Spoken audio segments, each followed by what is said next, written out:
Assalamualaikum warahmatullahi wabarakatuh.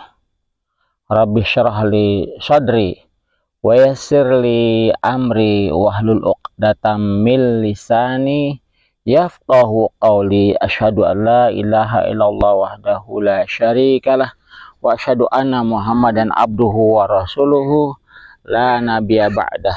Amma ba'du. Saudara-saudaraku yang dirahmati Allah Subhanahu wa taala, semoga Anda semua dalam keadaan sehat walafiat, tidak kurang suatu apapun, serta berlimpah berkah. Amin amin ya rabbal alamin. Saudara-saudaraku, inspirasi kali ini saya akan coba bercerita tentang seseorang yang dalam keadaan terbebani sangat luar biasa oleh problematikanya, yang mana orang tersebut ya dalam posisi bangkrut usahanya, ya bisnisnya bangkrut, di mana utang-utangnya menggunung, kemudian relasi-relasi bisnisnya memutuskan hubungan, kemudian anak-anaknya terlibat kenakalan remaja sehingga harus berurusan dengan yang berwajib. Bahkan luar biasanya lagi, istrinya ya meminta cerai ya karena beban berat problem yang dihadapi oleh suaminya. Kemudian bahkan rumahnya pun dalam posisi sedang disita atau diambil alih oleh pihak bank ya, karena tersangkut dengan utang piutang yang sangat luar biasa. Singkat cerita, ya orang ini kemudian datang untuk konsultasi kepada seorang yang bijak ya. Di situ kemudian orang ini bercerita tentang masalah yang dihadapinya.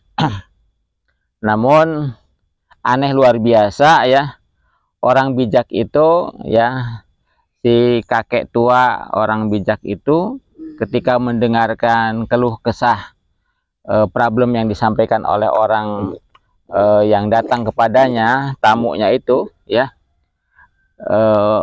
orang bijak ini atau si kakek tua ini tidak menjawabnya secara lisan, tidak memberikan solusi secara lisan. Ya lantas kemudian si kakek tua ini masuk ke dapur rumahnya ya, dan keluar dari dapur dengan membawa segelas air putih dan segenggam garam. Nah, yang anehnya lagi, si kakek tua ini ya menaburkan atau memasukkan segenggam garam itu ke air ya, yang air putih, segelas air putih itu, dan diaduknya ya, diaduk ya. Dan lebih aneh dari itu ya, lebih aneh dari itu maksud saya, mohon maaf, si kakek tua ini mempersilahkan tamunya itu untuk meminum air garam ini. Tentu si orang yang datang atau tamunya ini menolaknya dengan berkata, wahai kakek ya, wahai kakek, aku kesini bukan untuk meminum air garam seperti ini, aku kesini mau konsultasi terkait dengan masalah kehidupanku yang sangat berat luar biasa ini ya. Kemudian si kakek ini pun tidak menjawab dan malah justru mengajak tamunya ini untuk berjalan-jalan keluar rumah. Sebelum berjalan-jalan, si kakek tua ini masuk ke dapur dan membawa sekantung plastik ya, garam ya. Kemudian diajaklah jalan-jalan tamunya itu keluar rumahnya ya. Kebetulan di sekitar rumahnya itu ada danau luas begitu, dan seketika ketika sudah berada di tepi danau, si kakek itu menaburkan sekantung garam itu ya, satu kantong plastik garam itu ke air danau, ditaburkan begitu.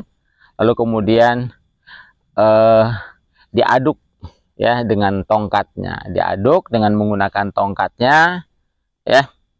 Sudah cukup lama mengaduk air danau itu yang dicampur dengan sekantong plastik garam itu. Lalu si kakek tua ini mempersilahkan kepada tamunya ini untuk mencicipi, untuk mengambil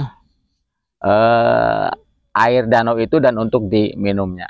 Ya, walaupun kemudian si orang itu hanya berkata, "Kek, untuk apa aku meminum air garam ya dari danau itu?"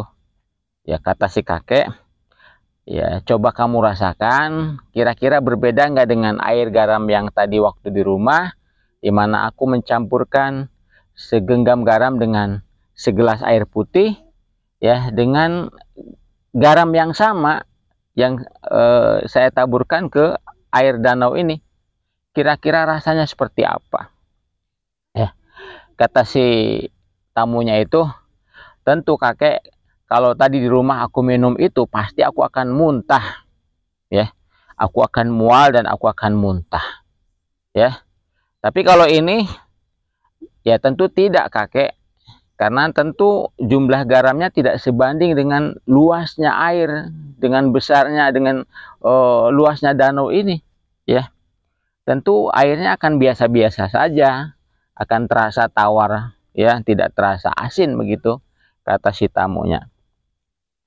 Kemudian kata si kakek itulah, "Wahai anakku, ya, ketahuilah bahwa bila hatimu sekecil gelas atau sekedar seukuran mangkuk, ya, seukuran mangkuk atau seukuran cangkir, ya, hanya dengan segenggam garam saja kamu akan muntah, ya, kamu tidak akan tahan.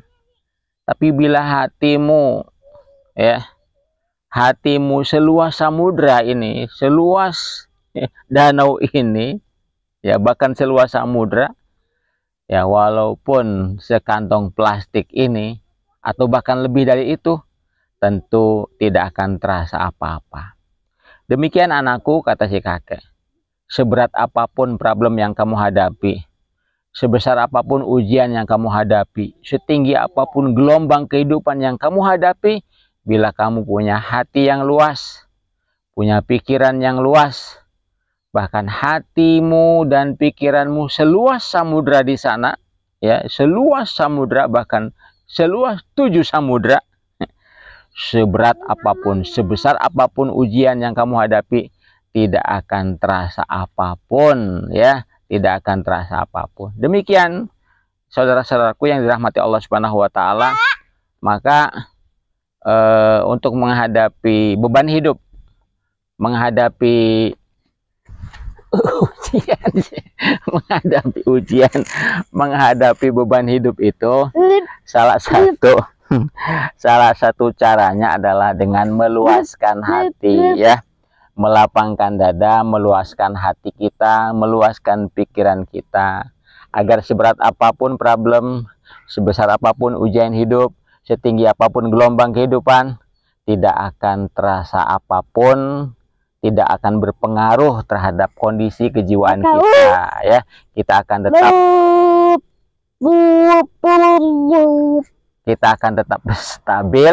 Ini cucu nih, gimana sih, ganggu aja nih, ya. Kita akan tetap stabil, kita akan tetap tersenyum, kita akan tetap merasakan kebahagiaan sekalipun gelombang ujian itu sangat tinggi, badai topan puting beliung itu sangat tinggi, sangat besar, ya.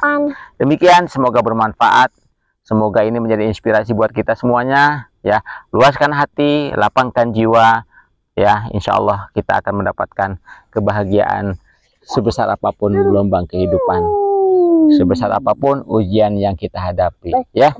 Demikian, semoga bermanfaat. Mohon kiranya untuk like, ya,